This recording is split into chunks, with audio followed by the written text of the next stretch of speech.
Hello everyone, welcome.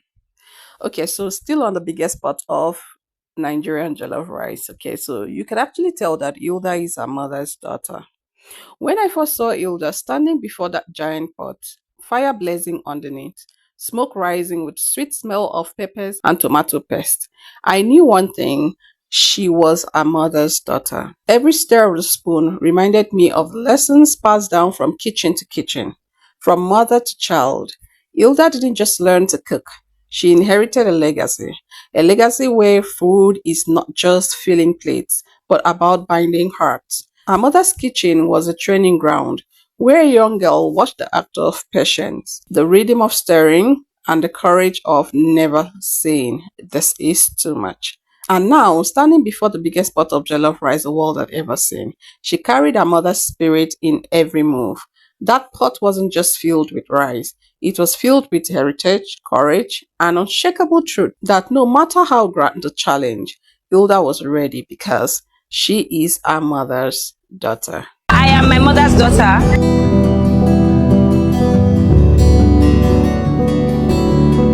And I used to always say that if my life is anything half as like what my mom is, like if I have everything that she has in me, the Bible says the latter shall be greater than the former, which means that whatever God has put in my mom, He has put a greater version of that in me. And just watching her, following her footsteps, wanting to make her proud is enough motivation to keep me going. But then the weight of the moment began to press down. The heat from the flames grew fiercer.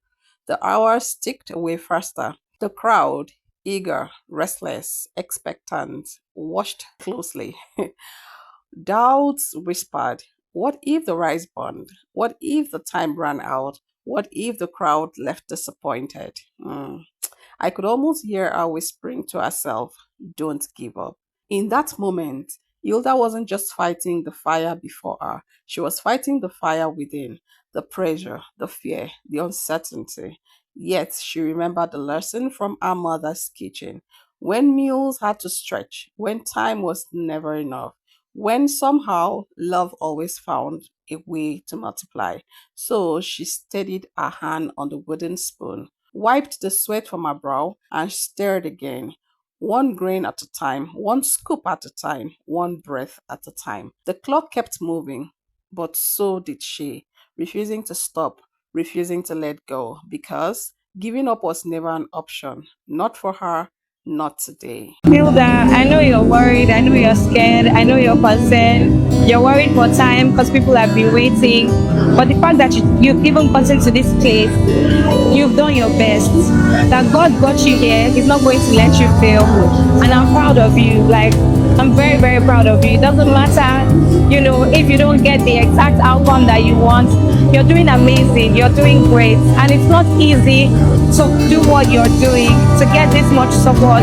So I think as opposed to worrying about the problem, you need to focus on being grateful. Gratitude. This place is filled with so many people. People came from different states. People are watching from different parts of the world. And they're all here to see you. And that's what matters. Okay, so stop worrying about it. You've got this, Hilda. You've got this. Come on, Yeah, feel that you can do it. I swear to God, I was in the car and I was telling my friend I came with that you are an inspiring woman.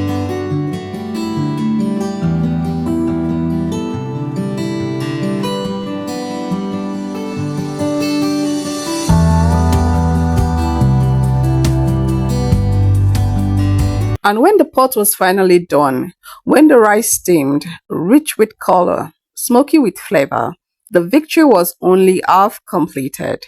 Because food this big, this bold, this historic could never stay in one place, so Hilda and her friends packed it up, box after box, scoop after scoop, until vans were loaded and ready.